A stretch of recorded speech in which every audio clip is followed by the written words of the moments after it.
Hi everyone, welcome back. Today I'm going to give you a review on the L'Oreal True Match Liquid Foundation. That's what it looks like. It comes in a glass bottle like that with a lovely pump. Hurrah! I absolutely approve of this pump. A lot of high-end brands don't do pumps, like the NARS foundations don't come with pumps, the MAC foundations don't come with pumps. I think the only high-end ones that I can think of that come with a pump are the Makeup Forever ones. So definitely thumbs up to the pumps, because that basically means that you have a lot, you don't contaminate the product. It's a lot more hygienic, whatever you pronounce it. So that's definitely a plus. I like that it comes in a glass bottle, although if you were to use this for a pro kit, I would probably recommend or prefer a plastic bottle so it doesn't break, and obviously it's less weight. It comes in the standard size 30 milliliters, which is one fluid ounce, which you get in any MAC foundation like that. This one is the Studio Fix Fluid. Comes in 1 ounce.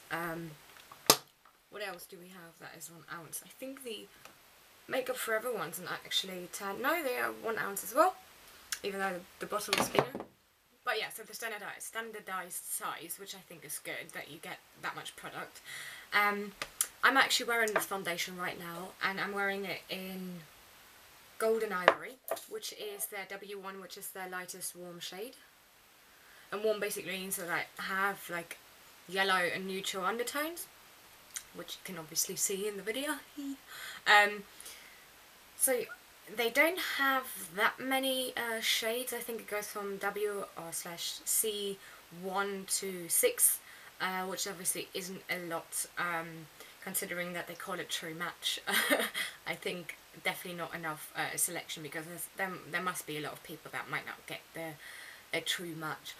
For me, I think it's a good match. I like the colour, and it actually is quite runny. Well, you can see that on the pump alone, it's quite runny. I'm going to just pump a tad out, so you can see that it's quite runny. Very, very runny, in fact. But it's also very pigmented, so I'm going to...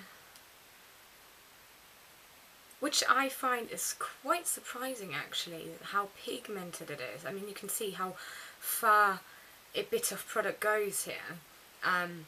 So definitely, I definitely like that. And it has a satin to dewy,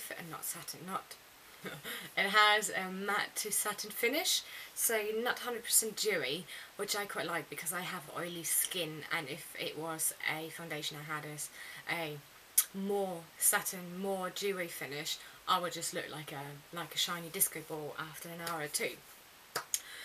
So I like that it doesn't have that it's quite matte. It's not fully matte like the Studio Fix Fluid, but it is rather matte. I like that it's quite runny, so that means it's easier to work with, I find. I have tried it with stippling brushes, and I've tried it with foundation brushes.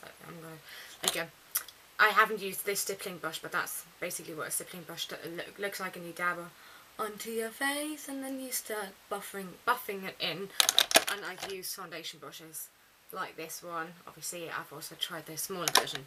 So both brushes work really well. I like the finish. I generally prefer the finish with a stippling brush a lot more, because it's just a lot more flawless and less chance of streakiness. It absorbs into the skin, so it sets quite nicely. It doesn't set too quickly or too slowly. I do powder it down, but that again is because I have crazy oily skin, and my skin won't listen to me and doesn't stop being oily. But it also wears quite long. For me, it wears about 5 hours or 4 hours roughly.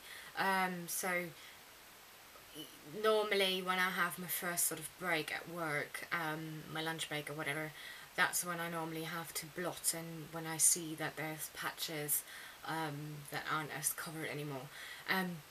But I think that's for a drugstore foundation. I think that's a great result. I think this is actually, from what I can tell, this is actually my favourite drugstore brand, now that I realise it. Not brand, but favourite drugstore foundation, because I used to really like the Revlon colour stay. You can see I've used quite a lot. I'm not sure, well, you can't see, but it's half empty or half full, whichever you want to go with. That used to be my favourite drugstore foundation, but it is quite heavy and quite gooey, and I find it a bit difficult to work with. It does stay a bit longer. I'd say it stays about 6 hours, but this one actually, I really prefer that to that one now that I realise that. So yeah, that's my review. I hope you enjoyed it. If you have tried this foundation, you know, let me know what you think. Actually, I meant to say, I have to blame Becky for me buying this, so thanks Becky for me spending money, but also thanks Becky for helping me find a fantastic drugstore foundation. So I'm also going to link to Becky below, because you definitely need to check her out. She's absolutely mind-blowingly talented, and she deserves more of you guys to subscribe to her. Yeah, thank you for watching, and I will see you soon. Bye.